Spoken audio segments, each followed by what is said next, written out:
11 से 6 जो comfort zone में रहना चाहते हैं वो सीमित रह जाते हैं, लिमिटेशन में आ जाते हैं।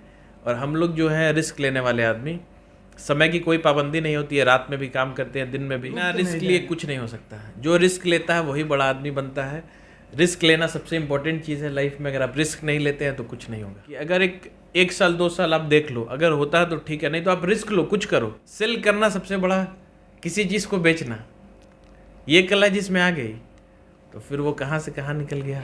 देखिए, एक तरफ बिहार में जहां युवा लगातार सरकारी नौकरी पर ध्यान दे रहे हैं और एज भी उनका होते जा रहा है और रोजगार उनको मिल नहीं पाता है, और मिल भी जाता है तो एक कम सैलरी में ही उनको अपना जीवन गुजारना पड़ता है। हमारे साथ बिहार और झारखंड के सबसे कम एज के यानी कि युवा बिल्डर का अवार्ड भी इन्हें मिल चुका है। और आप जिस कमरे में हम बैठे हुए हैं, इसका चकाचौंध भी देखकर आप समझ सकते हैं कि भैया का अर्निंग किस प्रकार से है। आइए इन्हीं से बात करते हैं कि आखिरकार इतने कम उम्र में यहाँ तक कैसे पहुँच गए। सर, सबसे पहले आपका स्वागत है। बहुत बहुत धन्यवाद हिमांशु जी।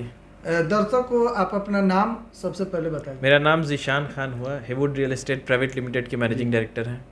सर, एक तरफ अभी बिहार के छपरा के रहने वाले हैं और पता है कि बिहार में लोग सरकारी नौकरी के तरफ युवा पागल की तरह दौड़ते हैं। बिल्कुल। उस पर आप क्या कहना चाहेंगे? सर, 2 तरह के लोग हैं। एक 11 से 6 जो कंफर्ट जोन में रहना चाहते हैं वो सीमित रह जाते हैं, लिमिटेशन में आ जाते हैं।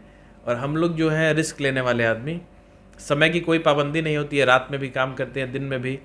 लेकिन जो लिमिटेशन होता है उससे हम लोग बाहर निकल के। अच्छा, तो बहुत सारे लोग हैं जो करना तो चाहते हैं लेकिन उनके मन में एक डर रहता है, वही रिस्क वाला बात आ जाता है कि कहीं पूंजी लगा के बिना रिस्क लिए कुछ नहीं हो सकता है। जो रिस्क लेता है वही बड़ा आदमी बनता है। रिस्क लेना सबसे इंपॉर्टेंट चीज़ है लाइफ में। अगर आप रिस्क नहीं लेते हैं तो कुछ नहीं होगा। आपके लाइफ में चेंजिंग कहाँ से है, कहाँ से पढ़ाई लिखाई शुरू से आप बताइए थोड़ा। एक्चुअली मैंने पुणे से अपनी ग्रेजुएशन कंप्लीट किया, उसके बाद मैं दुबई गया। दुबई में एक कंपनी में मैंने 2 साल जॉब किया, तो वहाँ पे मैंने कंस्ट्रक्शन की कंपनी में थे, वहाँ से सीखा। और उसके बाद मुझे एक सोच लगी कि बिहार में जाते हैं और इस तरह का इंफ्रास्ट्रक्चर डेवलप करते हैं।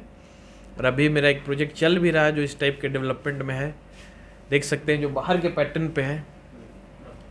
तो मतलब एक सोच थी बिहार को डेवलप करने की, और था कि बिहार जाए और जो युवा हैं उनको भी रोज़गार दिया जाए। जो लोग बैठे हुए, बड़ा देख के आश्चर्य लगता है कि 20 साल 25 साल के नौजवान घूमते चल रहे हैं और काफ़ी तरह की।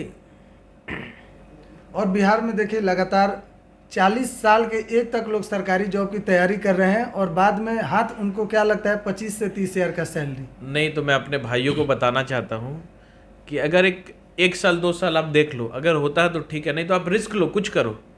सर, मिट्टी भी बेच के लोग, मैं क्या बोलूँ, बिजनेस एक ऐसी चीज़ है, मतलब बता नहीं सकते।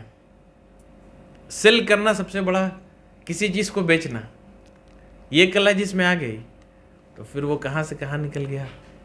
मध्यम वर्गीय परिवार के लिए क्या बोल जैसे कि कुछ लोग हैं जो कुछ करना चाहते हैं लेकिन पेरेंट्स भी उनका सपोर्ट नहीं करते हैं। वो भी बोलते हैं कि एग्जाम्पल देने लगते हैं कि ऐसा अगर करोगे तो फिर कहीं इससे भी बदतर स्थिति ना। सर, मैं मध्यम वर्ग मानता ही नहीं हूँ, इसलिए कि अगर आप गरीब पैदा हुए आपकी गलती नहीं, गरीब मर गए तो आपकी गलती।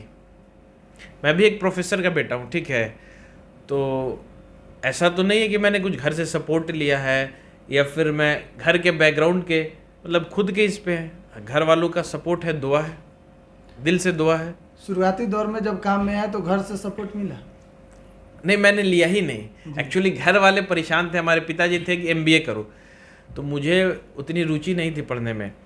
मुझे व्यापार का शुरू से शौक था, तो मैं दुबई गया 2 साल के लिए, वहाँ पे एक्सपीरियंस लिया। फिर जब मैं वहाँ से लौटा और पिताजी से मैंने शेयर किया कि मुझे बिज़नेस करना है, वो भी रेडी नहीं थे, बट मैंने उनको काफ़ी फोर्स किया। तो इसलिए मैंने घर से 1 रुपया भी नहीं लिया, मैं खुद से रिस्क लिया, लोगों को जोड़ा, रिस्क लिया। और आज देखिए इस हालत में है कि लोग 40 से 50 लोग को महीना दे रहे हैं, उनका घर चल रहा है। अभी तक कहाँ बिल्डिंग बना चुके हैं? 4 जगह बना चुके हैं, लोगों को फ्लैट दे चुके हैं, प्लॉटिंग करके भी 2 जगह दे चुके हैं, अभी चल रहा है। बोधगया में हमारा काफ़ी बड़ा प्रोजेक्ट है, इसमें उम्मीद करते हैं कि मगध का सबसे अच्छा प्रोजेक्ट होगा। पिछले कितने साल से इस बिल्डर लाइन में आप आए हैं? 5 साल से मैं अपना खुद का काम कर रहा हूँ, उससे 2 साल पहले मैं जॉब किया था।